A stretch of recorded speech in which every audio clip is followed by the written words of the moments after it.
So today it's my absolute honor to introduce a friend of mine, Irina Gonzalez. She's an editor and freelance writer based in Colorado, covering parenting, mental health, and Latinx culture. Her work has appeared in over 50 publications, including Parents, Good Housekeeping, OprahDaily.com, and more. She's also the creator of the Pandemic Mama podcast and newsletter. In her spare time, you can find her exploring her colorful estate with her husband and her spunky toddler. And today she's going to be talking to us about navigating ADHD in recovery. So we're super excited. Hi, everyone. I do just want to say real quick that I'm getting over a cold. So if I sound a little odd or have to take a sip of water, I apologize. But yeah, thank you so much, Kelly and She Recover, for having me. I'm so excited to talk about this topic. Mental health is something very near and dear to my heart, mostly because I did not even consider that I had mental health issues until I got help for my alcohol use disorder. So just to backtrack a little bit and focus a little bit more on ADHD, this past July 2021, I happily celebrated 6 years in recovery, and I'm very proud of that accomplishment. And about a month later, I was talking to my primary doctor and mentioned to her that I've been really struggling with focus and having a hard time since the pandemic and parenting and becoming a parent at the end of March 2020 and all of these things that were going on. And she said to me, have you ever considered that you might have ADHD? And I said, actually, I have. Just a little bit of background. My brother actually got diagnosed with ADHD and major depressive disorder when he was 20 years old. He's 5 years younger than me. And it's something that I've always suspected possibly ran in our family just from the little bit that I knew about ADHD at the time. And, I decided, sure, let's talk about it further. I will say that, anything I say here, I'm not a doctor or mental health professional. So if you have concerns about yourself, definitely talk to someone. But I was really lucky that I, right now, have a fantastic primary doctor who listens to me and is knowledgeable in some of these mental health topics. And so we talked. And, ADHD diagnosis can seem very scary to a lot of people. I've heard a lot of barriers to entry. For instance, traditionally, some ADHD diagnosis tests were very lengthy, like 4 hours, and involved like computerized tests and talking and all this kind of stuff. But what my doctor told me is that the more modern version is sometimes just having a chat with the doctor and talking about symptoms, as well as just hearing you talk. And I will go over, I have a list of symptoms. So I'll go over it just in case anyone is curious. You, of course, can find your own list of symptoms. They're on the CDC's website, on Mayo Clinic. Those are just two of the sources that I would trust for medical information. I actually got my list of symptoms from Attitude magazine, which is ADD, which is one of the older publications focusing on ADHD children and adults. So here we go. So my doctor said, do you have a short attention span, especially when it comes to things you don't really enjoy doing? Definitely I do. Hyperactivity. So this is actually one of the symptoms that I think is most difficult for women, mostly because the majority of women actually do not get an ADHD diagnosis because, like, as with a lot of scientific research, most of ADHD research was done on boys, young boys, and young white boys in particular. And because of that, there is currently still a lot of lack of understanding of how ADHD works in women. And so hyperactivity is actually one of those symptoms that seems to present quite differently in women, and certainly did present differently in me, in that for boys, hyperactivity tends to be very physical, and you can kind of like picture in your head like, oh, that kid that like always interrupted in class and ran around, and his teacher told his mom and maybe put him on some kind of medication. But for women, hyperactivity actually can involve verbal a lot, and that is actually the thing that made my doctor question whether I might have hyperactivity or ADHD rather, because I can speak so quickly and get so excited about certain topics. And hyperactivity can also impact your emotions, and that's something that I think a lot of folks also don't know, is that ADHD impacts your emotions. And in fact, one of the other symptoms is that you have what's called emotional dysregulation, where you actually have a really hard time controlling your emotions or recognizing your emotions. For For some people, that means frequent mood swings. For some people, it means, being really quick to jump to anger and just like really struggling with controlling and like bringing yourself down. For me, it also happens with frustration. I can be very quick to jump to frustration. It honestly actually happened this morning with my toddler because he was being a little toddlery and, was not telling me what he needed. And, I just kind of got into a little ADHD moment where I was very frustrated and ended up, and I'm not proud of this, but I ended up yelling a little bit and it scared him. And, I had to comfort him and deal with that. And kind of as part of my ADHD diagnosis, I'm now understanding what some of the things that I used to think were personality traits, whether because I'm an Aries or because I'm Latina, actually might be more like ADHD symptoms.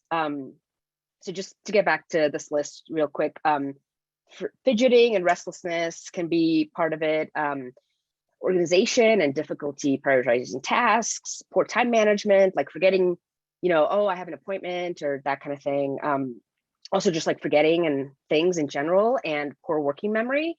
And typically we are not good at multitasking or have like executive dysfunction where you basically struggle with completing like basic life tasks. I mean, I cannot even tell you how long the dishes have been in my sink right now, for instance.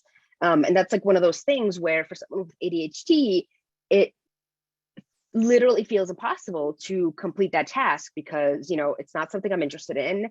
And it's, one of those executive dysfunction things that I really, really struggle with. And, it can be very hard because growing up, I certainly thought that all of these things that are wrong with me are my fault. And there's a lot of shame and stigma that created. And, just I think one of the big things with ADHD is also just procrastination and trouble completing tasks, especially if it's something that you are not interested in. One thing that I read is that people with ADHD brains are focused on things that interest them and not on information. So one of the things I've learned is just like understanding myself and understanding why certain things are difficult for me and why certain things are easier. I think one of the things that people don't understand about ADHD or folks that don't have it at least is that it's not that we can't focus. We can actually focus a lot. A lot of folks with ADHD have what's called hyper focus. So when you're really, really interested in something, you're just like going all the way. People with ADHD actually can focus a lot, but sometimes that means focusing on the wrong things. And that I think is what can be really frustrating is that you want to focus on the dishes, or you want to focus on a work task, or you want to focus on organizing the garage, and your brain just doesn't let you. Now, just to go back a little bit, finding this out just after I celebrated many years in recovery was very shocking, I think, in particular because I was diagnosed with an anxiety disorder actually in my rehab center, which is how I got sober originally. And I wonder now, like, why my therapist at the time never brought up ADHD.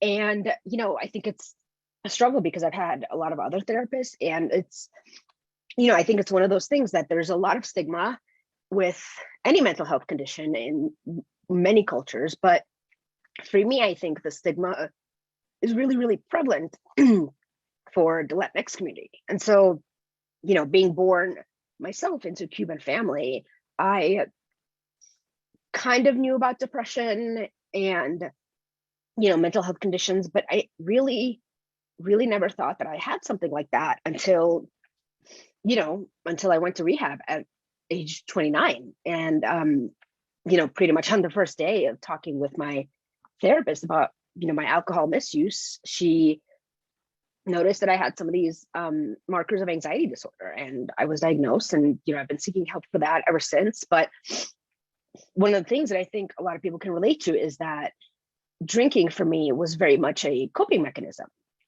And, I recognize that now because I, have been dealing with my anxiety ever since, and understanding like how co-occurring disorders work as someone who has AUD and who has a generalized anxiety disorder, and who now find out she has ADHD, which is actually considered a co-occurring disorder, even though there's some questions about that.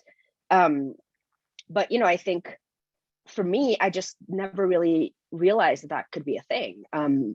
As I mentioned, like a lot of these ADHD symptoms were just things that I thought were, part of my personality. Like I thought I talked fast because I'm Latina, and I thought that, I couldn't focus because I was just like bad at everything, which, is something really hard, I think, for a lot of women, because one of the other things that can happen is that just because you have ADHD doesn't mean that you are, say, bad at school or that you're getting bad grades. And that's actually one of the things that kept me from seeking a diagnosis or even considering that I might have ADHD when my brother got diagnosed, like 10 years ago now.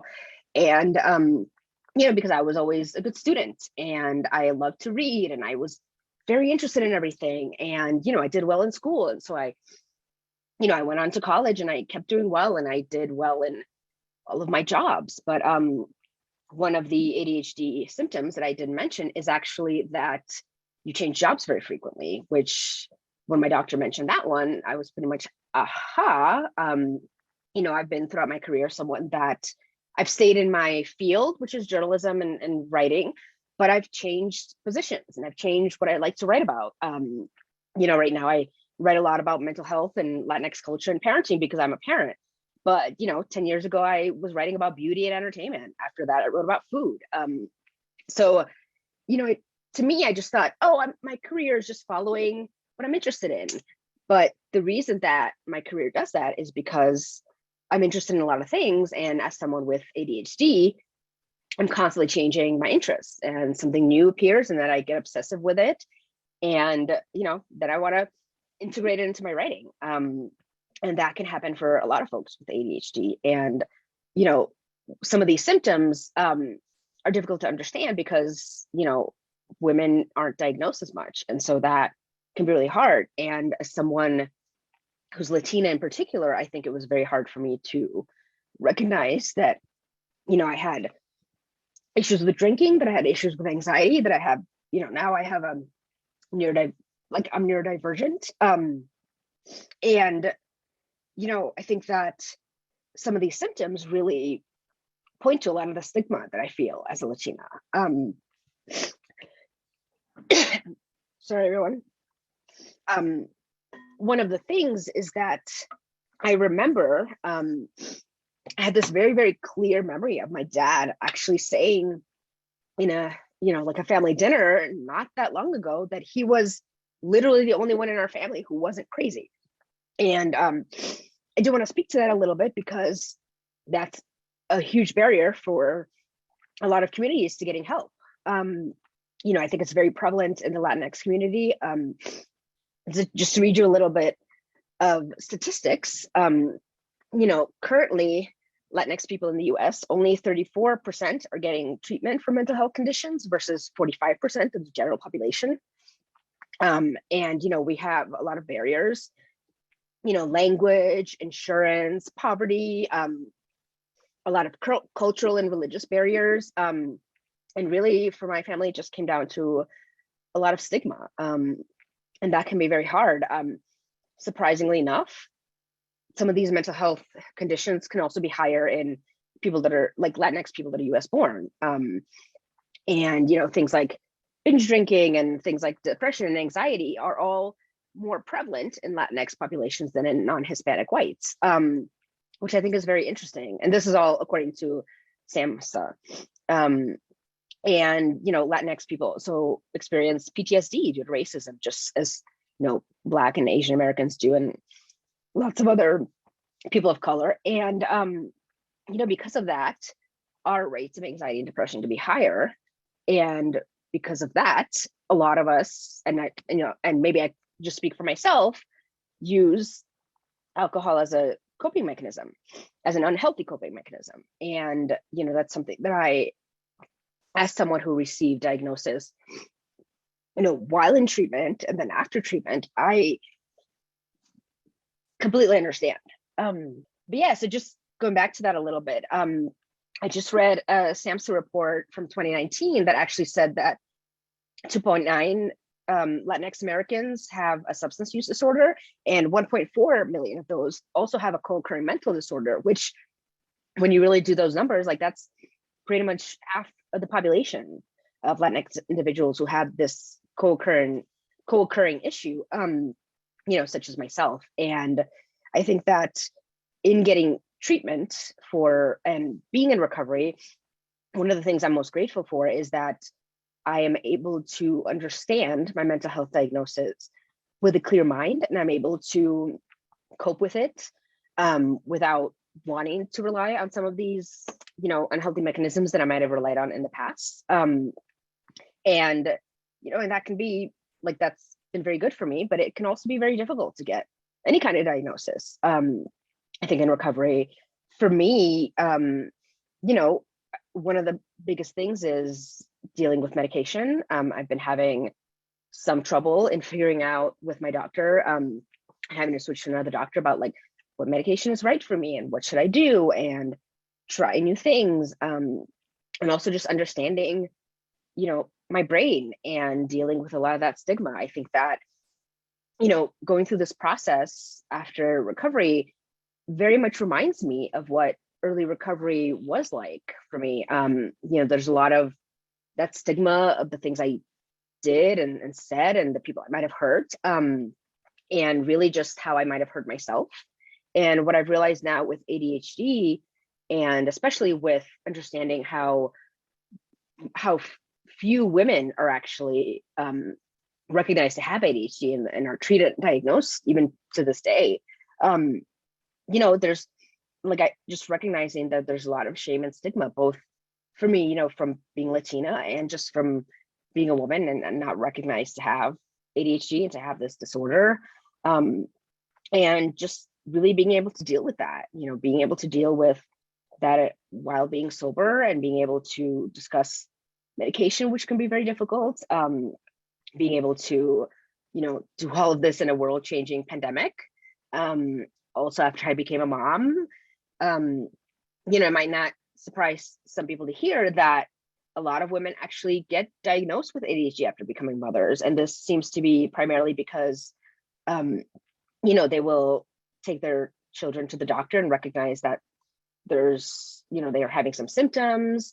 And as the doctor is reading off, a similar checklist like I just read, the moms are like, oh, me too. And I think that, what I found out is that one of the other reasons that this happens so much with moms is that a lot of those like executive dysfunction things really start to impact your life once you become a parent or once you have like other responsibilities. And I think that can be really, really hard.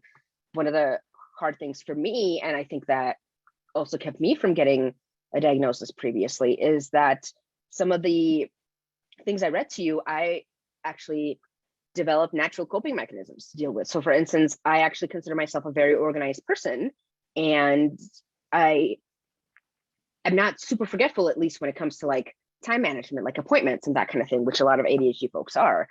But when I think back, the reason that I'm really good at those things, as opposed to what, the DSM-5 manual might say, is because I recognize at some point in early adulthood or even childhood that these things were really becoming a problem. And I just developed a hyper organization. Like I love a color-coded calendar, but now looking back, I really wonder whether I love a color-coded calendar because I love it, or do I love it because it's become something that I've used to deal with my ADHD symptoms before I even knew I had ADHD.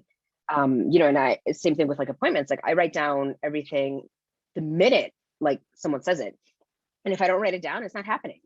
And again, that's like one of those natural coping mechanisms that I developed, and one of the reasons why, some women don't get diagnosed in early age, because we just tend to develop these things sometimes, and don't see it as a problem because we're dealing with it. But at the end of the day, I think having a diagnosis has really helped me to understand myself better. And, I'll be very honest, I'm still working on the shame and stigma part of it. I'm still having a hard time, recognizing like, why can't I just focus on this thing? And that's really hard. And I think that coming from some families, like, no offense to my dad, but like, my dad thinking that he's not crazy.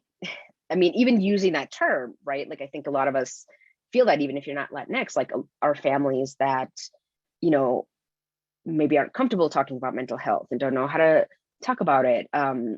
There's this fear in Latinx culture about being la loca, which is like, like the crazy aunt that lives in the woods. And, just like in English, we also have a saying about not airing your dirty laundry, which prevents a lot of people from seeking help, and why I think a lot of Latinx people, and myself included, don't seek help, and don't understand what treatments are available. And that's not even to say, all of the other barriers like insurance and language and that kind of thing. But, for me, one of the reasons I not enjoy, I guess, but why I want to talk about this subject is because, in Latinx culture, or in our culture right now in general, there's a lot of stigma. Even though I do think it's getting better, especially, with all the visibility that the recovery community has seen. Obviously, She Recovers being one of the best places for that, and all the work you guys do.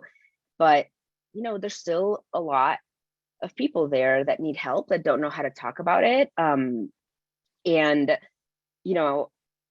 being in recovery for me, feels like a strength. But it took me a really long time to get there. And just like with that, it is currently taking me some time to, recognize that ADHD isn't all terrible, that there may be advantages to me having ADHD.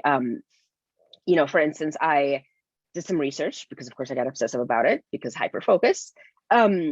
But it turns out that there's been some research that ADHD may actually have developed naturally because it was an advantage to the hunter-gatherer society. And there's some research there that says that, and I'm sorry because I'm going to misquote this, but I think something like 9% of Americans have ADHD versus like 5% of the rest of the world.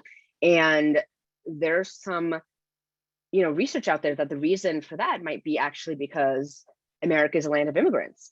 And who better to go seek new lands, to go populate a new area?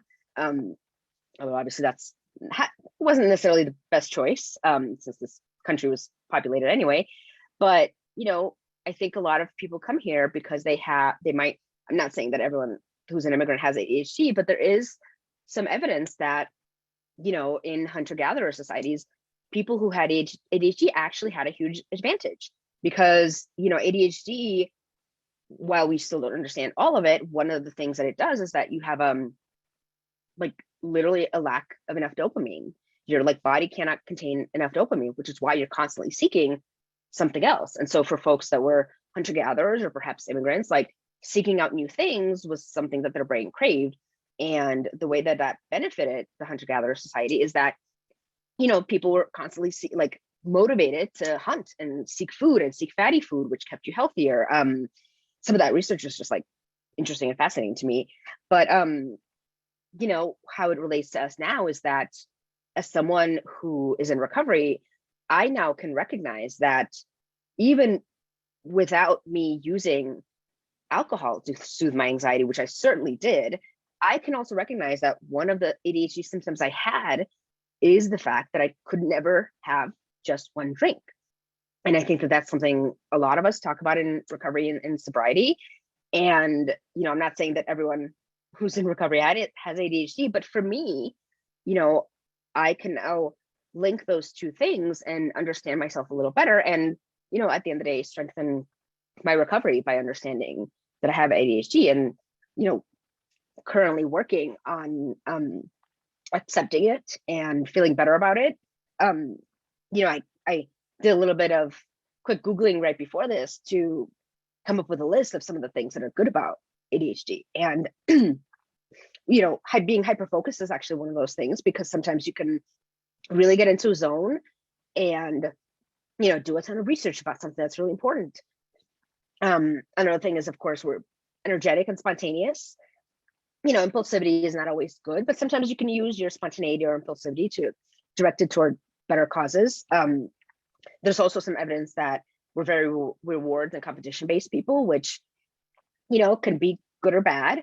But certainly, I would say I've used my love of rewards and competition in positive ways, and I've learned to understand how to use that in positive ways since getting sober. And I think the best thing for me, which I have always credited my sobriety with, is creativity. And I know so many people in recovery and who are sober who are super lovely, creative people. And for me, I now understand not only did getting sober and being in recovery really allow me to open up that part of myself, but having ADHD is actually one of the reasons that I might have one of those parts, like why I might be really creative, why I am constantly coming up with new ideas. So, I think that for me, navigating ADHD in recovery ultimately comes down to, using all the knowledge that I've accumulated in my years of recovery to, like deal with the shame and deal with the stigma and heal that part of myself. When it came to my drinking, I'm now using also to, deal with this new mental health condition that I discovered. And I think I'm done. I was just thinking so much about this as you went on. And I know we've spoken privately because we are friends about how I feel like I exhibit a lot of those symptoms as well, and never really thought about it, honestly, until I started scrolling TikTok. And then you got diagnosed, and I was like, oh my gosh, I never thought of it like that. And so I think explaining it in the way you did, in the lens of recovery and the lens of mental health stigma, is so helpful to everyone in our community, to just get them critically thinking more, or to feel seen and heard if they have already been diagnosed. So let's get to some questions. Let me see here what I have. We have a few already. So first one is, I'm interested in any knowledge you might have about neurofeedback as a treatment for ADHD. Ooh, I do not. I'm sorry. I'm still fairly new to this diagnosis. And so right now I've mostly been trying sort of like the traditional medication route.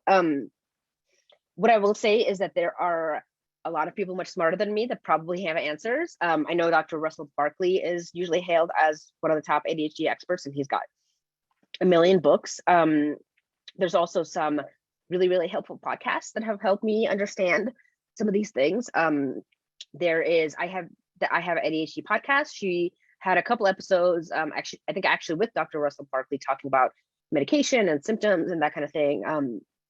So she covers a lot of that.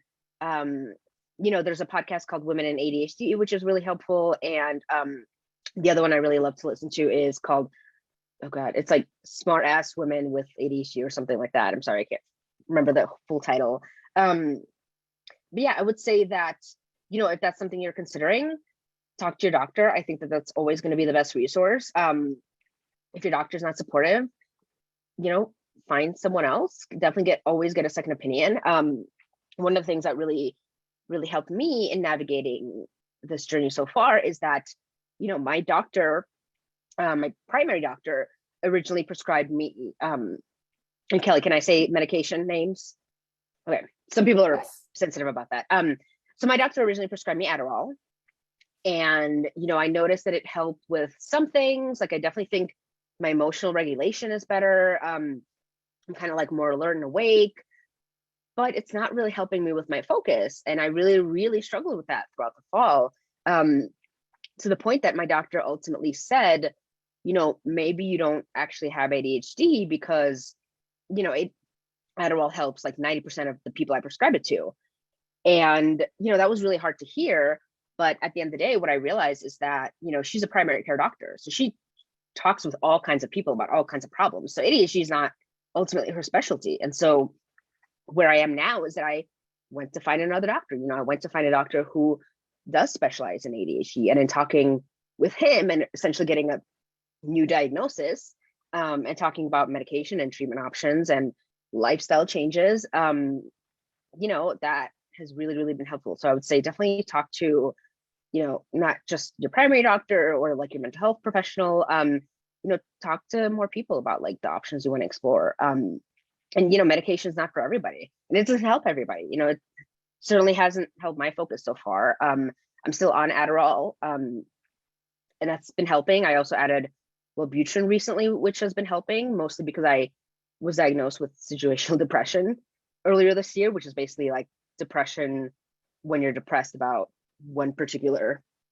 thing, and it usually fades eventually. But the Wellbutrin also helps like boost Adderall a little bit, so that's been helpful. But but if I'm not interested in something, I'm still struggling with focus. If I like have to do something like my dishes or organize the closet, like it's just not happening unless I really want it to. And so one of the things that I am enjoying talking with my doctor about is learning some of those like lifestyle changes and some of the ways that my brain works as someone that has ADHD. As I mentioned before, like our brains work on interests. So like if I want to clean out the garage, like I need to pair that with something that interests me. So like for instance, like for me, usually that means like putting on an audiobook and like listening to something while I'm doing another task. And I thought that I was like, oh, it's just because I'm bored. But no, it's because my brain like literally cannot do something unless I give it like the dopamine that it craves. Yes, that's so many wonderful nuggets of information in your answer, in your response, and it kind of ties into the next question. So that was beautiful. And I totally relate to the podcast listening and the audiobooks, which I like kind of forgot about audiobooks and podcasts until you and I became close friends, and you were always listening to podcasts. And I'm like, oh, I should check some out. And now I'm always like, I can't do anything without listening to a podcast or audiobook, even like changing the cat litter, which is like a 5-minute task. Yep. So I appreciate that, and appreciate you sharing your experience with medication. And so the next question actually had to do with medication. So I'll bring that forward now to this person said, I feel my career path is extremely stunted because of that feeling of knowing lots, but being good at little. I think ADD is a huge contributing factor. I'm at the point now where I feel like giving up on making progress in anything. I'm nervous about medication side effects outweighing the benefits. And then she just said, can you speak to medication? So if you wanted to elaborate a little bit more on just like the side effects and kind of you're in the learning process, go ahead. Yeah. I mean, again, I would just preface this by saying I'm not a medical professional, so definitely, talk to a professional about this. But I think that the benefits versus, side effects conversation is a big one. It's definitely one that you can have and you should have. When my doctor and I were discussing new possible medications, when we were discussing Wellbutrin, adding Wellbutrin to my, medication, we talked about the side effects. But one thing that I would say is that the research tends to say that side effects don't affect most people, otherwise the medication wouldn't be approved. The other thing I would say is that I think that if you're getting to the point where nothing else is working, something needs to change. And for me, that's really what led to my diagnosis. I in the summer was just getting to the point where I just like couldn't get my brain to work. I was like so bored and like couldn't do anything about it. I couldn't figure out a way to move forward. And one of the things I learned is that like people with ADHD really need a lot of stimulation. So where we're bored, it's actually like it's actually painful for our brains. It's not like, a neurotypical person who's like, oh, I'm bored, whatever. Like it actually really, really impacts us. And for me, I like really got into a really dark cloud and didn't really start to come out of it until I started to work on understanding ADHD. And, I think that discussing side effects is really important. But for me, I just got to the point where I knew that the benefits had to outweigh the costs, because how could they not? I wasn't being productive. I wasn't feeling good about myself. I was struggling. And, in some ways I still am, but I think that, talking about the side effects, but also talking about the benefits is really, really good for anybody. And, one thing I will say, side effects do happen sometimes. I will say I haven't experienced any with Adderall. Thank you. Thank goodness. But I got on Lexapro after having my baby. So I literally, the first day of me taking Lexapro was like April 1st, 2020. Because I just knew I couldn't like deal with both the pandemic and becoming a new mom at the same time without finally, taking some medication for my anxiety disorder. And, I discovered I think probably after like months and months of taking my Lexapro, that it was one of the reasons that I was feeling sleepy during the day. Because I started taking it as a new mom, I didn't realize, in all my sleepless nights, I thought that was why I was sleepy during the day. But then I recognized that Lexapro can make you sleepy during the day if you take it in the morning. And so I just talked to my doctor and started taking it at night. And the opposite thing actually just happened with Wellbutrin. I was taking Wellbutrin, twice a day, like in the morning and at night. And I discovered that the night dose was making me really restless, to the point that where I was like shifting and couldn't fall asleep for hours. But, and I wanted to get good sleep. So I talked to my doctor and just switched that dose to earlier in the day. So it can be something as simple as that. I think that it still warrants a discussion though, because as much as I, hated feeling tired because of my Lexapro, or hated not being able to fall asleep for hours because of the Wellbutrin, the benefits definitely outweighed it for me. And if it doesn't for you, that's another conversation to be had. But if you're at the point where you're just like, nothing else is happening, I'm desperate, I think the benefits will outweigh it. Definitely. I think what we are hearing here and know is that medication is definitely a trial and error type thing, that you must do with your doctor and go through to see, especially with mental health conditions. Yes. Medication, like dosages are different, can affect us differently. Different brands work well for different people. So it's all about what will work best for you. So definitely we encourage that person to have that conversation with their doctor and look into it. It's definitely, it could be worth it, Yeah. And just to add to that, something I've read a few times recently is that ADHD is actually like the most treatable mental health condition, because even though we still don't know fully how it impacts the brain, we do have a ton of medication, that both stimulant and non-stimulant, that seems to really, really help. So, maybe that's a ray of hope too. Yes, that definitely sounds hopeful. Okay, so our next question is, do you think ADHD is a trauma response? I do not personally, mostly because it has been proven to be pretty highly heritable condition. And I do know that, if something is hereditary and like in your family, it doesn't mean that you're necessarily going to get it. It could be 50-50 or 60-40, whatever the statistics are.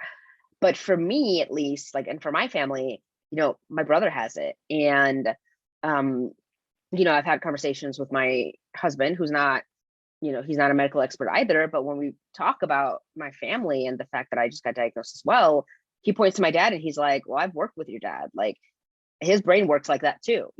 He's like, if you have it, like, he probably does too. So, that's just something to think about. I think also, like, with some of this research coming out now about, ADHD possibly being, very prevalent in, more ancient times and hunter-gatherer societies, it does seem that there was a huge advantage. To be honest, the thing I actually think about is, when considering that research, is ADHD actually a mental health condition? Or is it that with, the rise of, different types of lives and being like a more stationary race of people, is it that our brains actually outgrew the advantages of ADHD and created a society that that ADHD brains no longer benefit? So, is it that, my brain is the wrong one? Or is it that we've just, as a people, created a society where my brain is no longer as advantageous as it could have been if I was, born 50,000 years ago? And the same could be said for anxiety, for instance. Like, anxiety was really, really good because, if you were someone with anxiety, as a hunter-gatherer, and you heard a weird noise, you could run really fast. And ADHD people are actually like super into like exercise, and because exercise is like one of the top 3 things that gives our brain dopamine. So we were probably faster runners, and that's just how it was. And there is a lot about the world today that is just not, compatible with ADHD brains, but that doesn't mean that, we're broken or we came from like a bad place. I honestly just think it's just that, my brain would have benefited me a lot more if I lived in a different time. Very much agree. I also think in terms of like a trauma response, maybe some of the characteristics of ADHD could be a trauma response in this case, to Yeah. answer that person's question. Maybe some of those symptoms that you read off the list earlier could be something this person might be experiencing, and it's not ADHD, but maybe it's a trauma response to something else. So It could I be, feel yeah. like And I that might mean, be, yeah, there may and be overlap there. there's a lot of overlap. I mean, I Yeah. think something like 50% of people with ADHD have an anxiety disorder. Right. And PTSD is very like a very prevalent disorder. So like that can all be combined. You know, just as a lot of us with an alcohol use disorder also have a mental health condition. Like there's a lot of combination of that, and a lot of, I think, you know, dealing with the stressors of different mental health conditions and stuff that we didn't know about that impact us as a whole. And there's just not, to be honest, I just don't think there's currently enough like research about how all of these co-occurring things exist together. Totally agree. Yeah. I'll be interested to read more research about it in the future, hopefully. I hope they're working on it. Okay, so our next question is, 2 of my adult children got diagnosed when they went to college and got me deep diving into ADHD, quickly realizing I probably have ADHD too. I got tested for ADHD and was told I couldn't possibly have it because I have a master's degree. LOL. I'm having a hard time finding a good place to get diagnosed that isn't too costly. Do you have any thoughts about cerebral that they keep popping up on my IG feed? I don't really know much about cerebral. They keep popping up for me as well. That's really hard. I'm really sorry. I have heard plenty of other women say similar things, that they're, you know, doctors dismiss getting them a diagnosis because they were highly educated. But, you know, as I mentioned earlier, like that's actually one of the things that can happen, especially I think it's more prevalent in women because, you know, our hyperactivity can be more about like our emotions and our verbal skills, and that can actually make you really good in class in some ways. Like I, you know, because of my hyper focus, I was interested in a lot of subjects and I did really well with like, you know, writing papers and that kind of thing. And I was a great student, but that doesn't mean I don't have, you know, this neurodivergence. What I would say is, you know, if you have health insurance, try to explore some of those options. I would honestly look for a psychiatrist that takes your health insurance in your area, or maybe like a mental health center that has several different psychiatrists. And, you know, I still to this day haven't gone through like an official, you know, paper computer ADHD diagnosis. Both of my diagnoses happen through like an extended conversation with my doctors. And, you know, I think that was really helpful. And my current doctor actually said that the computer test can only kind of like indicate that you might have it, but that you still need to have like a conversation about symptoms and you know, your history and that kind of thing with a mental health professional. So I would encourage you to do that. I would also encourage you to, you know, look at some of the symptoms, maybe even like write some examples like throughout your life of like things that have occurred that make you think you have, you know, mood swings or short attention span, like that kind of stuff. But I mean, honestly, like if an ADHD person has hyperfocus and is really interested in a subject, like why wouldn't they have a master's in it, you know? So yeah, I would just encourage you to just try to go through your insurance if you can. If that's not an option, I'm really sorry. You know, I honestly don't really know enough about cerebral to recommend them, but you know, if that's the only thing you can do, then try that. But maybe even just have a conversation with your primary doctor, because some of them are, you know, better equipped to talk about mental health these days. Yes, all good things. And I haven't heard of cerebral before either, but that does sound familiar, popping up in my feeds as well. So we'll have to check it out and see if it's something good. I know a lot of us can experience fatigue around seeing doctors. And I think this is something you and I had talked about with each other in our situations and our personal lives. So, you know, getting a diagnosis for ADHD can be difficult for a lot of people. Like you said, there are barriers. We often met with, we're not seeing the right doctor, or the primary care doctor doesn't have enough information, and then you get passed off and this person's not accepting new patients, and all the other things that can happen. So what would you say to someone who's experiencing that kind of like, I don't even know what to call it, medical search fatigue of some sort? I mean, I would say one, can't we all just like move to Europe or something? Like, ugh.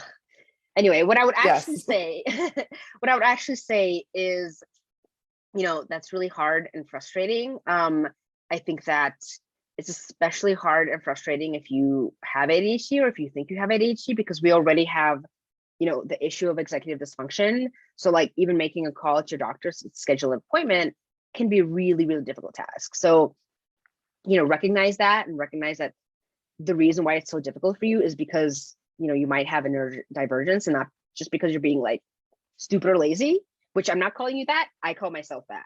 But I think that's one of the things that really came up for me in, years of thinking that something else might be wrong with me. I might have something else besides anxiety.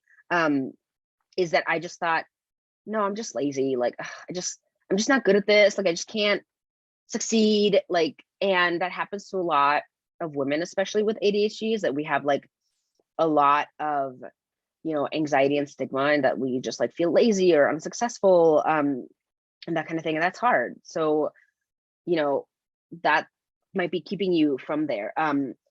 But the advice I would give is see if you can like enlist a buddy, hopefully a buddy who does not have ADHD, and helping you schedule some of these appointments. Whether that person is like an accountability partner, and maybe they check in with you like once a week or something about like, hey, have you called this person? Or, have you done this research? Or, like if you have a close family member that you actually trust with doing some of the research for you, like maybe have them do that. I've definitely, had my partner do that a couple of times. I've done that for him a couple of times. Like sometimes, being the person that is seeking medical attention could be really, really frustrating and overwhelming. And folks with ADHD can get overwhelmed very easily.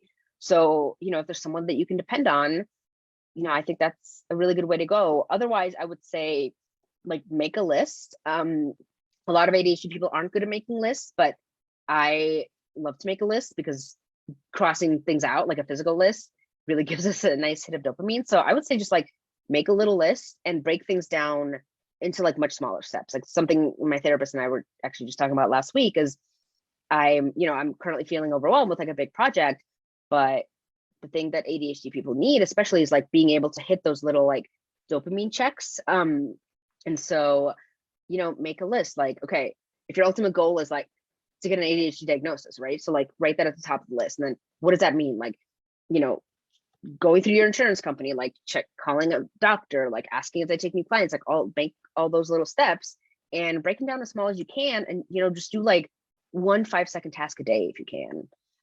But I do think having an accountability buddy can really help as well. Awesome. Yeah, that's all good, really good advice. And I know you mentioned lists. You mentioned kind of like figuring out some hacks to deal with your ADHD symptoms along the way in your whole life. Do you have any you recommend to us in this community? Anything we can put into place for maybe some executive dysfunction or completing tasks that are difficult? Do you have any hacks for us that you want to share? I mean, I'm still figuring out some hacks myself. I do think that, creating lists is really helpful. For me, writing things down as soon as I like need to, like as soon as someone tells me, hey, you need to do this, or like my husband says, hey, we need more protein powder, or like, I go through my baby's food and realize he needs formula or whatever. I try to write it down as soon as possible, which means that I have little notepads and pens all over the place, which now makes me think, my mom always carries that. Maybe she has ADHD too. But anyway, I love having a planner. However, the thing I've heard is that a lot of ADHD people love planners, but we're not good at keeping them. So just something to keep in mind. But I really try to make things more fun. I think that the thing I'm really like trying to learn about more now is the way that dopamine affects the brain and the way that dopamine impacts people with ADHD, because, even though there's not a whole lot of research there, that seems to be kind of like the main issue for our neurodivergence. And so what I've tried to do is think about the things that give me dopamine and, actually create like a physical list of like, these are the things that I enjoy doing. So when I have to do something that I don't enjoy, how can I pair them with something that I will enjoy? Because at the end of the day, like if I need to wash the dishes, like those dishes are not getting done unless I like read an audiobook, or I put my iPad in front of me and I can watch TV. Like, it's just not happening. Last week, I'll admit, I had to write something that I was initially really excited about, and then I got really scared about, and I was like really intimidated and had a ton of fear, to the point that I was like avoiding doing this thing for 2 weeks. And and that's just 2 weeks. Like, I know plenty of other ADHD folks, myself included, who maybe avoid a task for months on end, a task that is only going to take you 10 minutes. And you feel so guilty and bad about it. And and that sucks. Like, that feeling sucks. But what I'm trying to do is, like, one, recognize, like, even though I'm having that feeling, it doesn't mean that I'm actually unsuccessful. It doesn't mean that I'm actually going to fail this task. And also just pairing it with something that gives me dopamine. So in the case of this stupid project I was avoiding for 2 weeks, like, I let myself buy a few cute new shirts that I've been wanting, that were like on my Amazon wish list. And, I told my husband, like, look, this shit is not getting done unless I can, like, give myself a really nice boost of dopamine. And that's just what has to happen sometimes. I don't love that, but it just does. And I think that having, like, a little list of things that give you a little bit of dopamine, and that can, like, improve your mood, that you can pair with other things, really helps. And there's been a lot of, like, I just read the book Atomic Habits, which is definitely not, like, the guy definitely sounds like he's a neurotypical brain. But he had a lot of advice about, like, pairing things. And there's been a lot of, like, habit research about pairing things you don't want to do with things you do want to do, because, that doesn't just happen to ADHD folks. It's just that for us, it's much harder. Yes, totally makes sense. And that's a good recommendation for a book too. I've had that in my mind to read for a long time and haven't read it yet. I don't Yeah. know why, but yes. Awesome. So I think we have a few minutes left if you want to recommend any resources. I know one that we've talked about that I found on TikTok, and I think you follow her on Instagram. Her name's Casey Davis, and she's a therapist, and she has ADHD, and she talks a lot about what her organization, I guess, I don't even know if it's an organization. Her method is called struggle care. And that's specifically for people who feel executive function is hard for them with home care tasks. So Yep. laundry, cleaning, Yep. organizing, any of that things. And she has a lot of hacks that are amazing. So if you She want to look does, her yeah. up on Instagram, I believe it's struggle care. And she just makes me feel like so, like, not guilty or ashamed to, like, not have everything in my house completely immaculate looking all the time. And it's been such a long time. I don't think I've ever found anybody who, like, made me feel like that. And she always says, like, cleaning is morally neutral, like cleaning your dishes, whatever it may be, Yep. cleaning your bathtub, doing the laundry, putting the laundry away, whatever. It's all morally neutral. It doesn't make you a bad person or a good person. It's just something that needs to be done. And she helps you, like, figure out a hack how to do it. So I love that. And I Yeah. definitely recommend her. Do you have any other recommendations? Yeah. As I mentioned, there's a Women and ADHD podcast. There's I Have ADHD. There's Smartass. Oh God, I'm sorry, I can't remember. Smartass Women with ADHD, I think is what it's called. And they all have great newsletters. There's I really love Mindfully ADHD. She's got, like, a smaller following, but she's really cool on Instagram. I actually just recently started using this app called Tody, Tody, and it's like a home task app, which makes, like, a little game or competition. It's really cool. You can, like, set up different rooms and different tasks, and you, like, give deadlines. You can, like, add different members of your family. So, like, my husband and I are kind of in competition with each other. We're also in competition with this little, like, monster, and you can, like, turn that feature off. But, like, essentially, you're, like, competing to do these tasks, and there's reminders and that kind of thing. So that helps. Yeah, honestly, I would say, there's a few, so the podcast Smartass Women with ADHD has a really active Facebook group. I find that one very helpful. I'm in another Facebook group that's like moms with ADHD. I think there's another one that's like ADHD and anxiety combined. So I would, like, look for those kind of resources. I find personally that just connecting with a community, just as a lot of us have connected, with the She Recovers community, or just the sobriety community at large, that's really what helps, like, just kind of, like, airing my issues and, like, trying to figure out what's happening. I tend to get obsessive and, like, do a lot of reading. So, like, if I have a struggle or, like, an issue or something, like, I'll Google it. I would just say when you Google something, like just make sure that you're looking at like really quality sources. I would say for me, Healthline, and like very well health, and like those are like pretty good journalistic resources. There's been some New York Times articles about ADHD. Attitude magazine that I mentioned has, been around for forever, and they have a ton of articles. And yeah, like I would say those are some of the resources that I really find helpful. But I do a lot of listening. Oh, and there's like a million books. I mean, there's right now I'm reading a radical guide for women with ADHD. Sorry, that's my timer reminding me that I need to take my dose of Wellbutrin, next dose of Adderall. ADHD hack. But yeah, I mean, there's a lot of books. I would say just make sure that the books you're buying are highly rated and written, ideally by doctors. I also prefer books that are written by both medical professionals, but also like medical professionals who have ADHD themselves, because I just feel like they understand us on a better level. But yeah, I mean, there's a million resources out there. If I think of anything else, I'll send them to Kelly, and hopefully that can be sent out too. But definitely go through like the Amazon list, because there's a lot. Yeah, for sure. Awesome. And I'm sure we can get hyper focused on those resources. Yes. Which yes. is always fun. One more to mention, I just read the book Faster Than Normal. And there's a corresponding podcast, which I haven't listened to, because I'm a little bit biased and prefer to listen to podcasts by women. But the book is fantastic. It's by a guy who has ADHD. And it's more about like all the benefits of ADHD and like how to use some of those issues to like actually improve your life. So I'm actually going to be rereading that and hopefully taking notes if I can remember and take notes. Awesome. Okay, great. Well, thank you so much. Thanks, everyone. I think we are all wrapped up for today. Yep, it's the top of the hour. So that was amazing. Thank you so much, Irina, for your time, for your heart and your experience. Thank you to those who make this series possible. And most importantly, to everyone who showed up today and listened and asked these amazing questions, held space. We truly are stronger together. Just wanted to tell everyone that this Thursday, which is also St. Patrick's Day, is the 2-year anniversary of She Recovers Together online gatherings. So we will have an extended after dark gathering that evening, hosted by Mama Dawn and Taryn. So please join us for that. Next Monday, we will have author Misty B, and she will be speaking about codependency. So don't forget to join us next week as well. To learn more about Mental Health Monday and all of our upcoming sessions, please visit sherecovers.org/Mental Health Mondays.